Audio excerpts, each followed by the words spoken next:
எத்தனையாலும் மாய திருமாலும் வரம் கொடுத்த நாளும்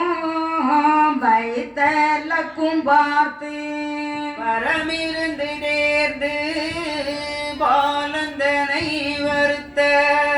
வேணும் என ஈசுரரும் வேத திருமாலும் கண்ணும் மகனே கடிய விமானம் அதில் ஏற்றி வைத்து மாமுனிவர் இருபுறமோ சூழ்ந்து வர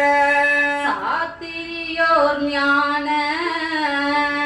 சத்குருவை தான் அனுப்பி வைகுண்ட வீட்டை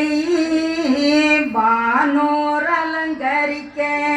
மெய்கொண்ட நாதன் விளம்பினார் மேலுலகில் வானோர்கள் எல்லாம் வைகுண்ட விடதையோ தான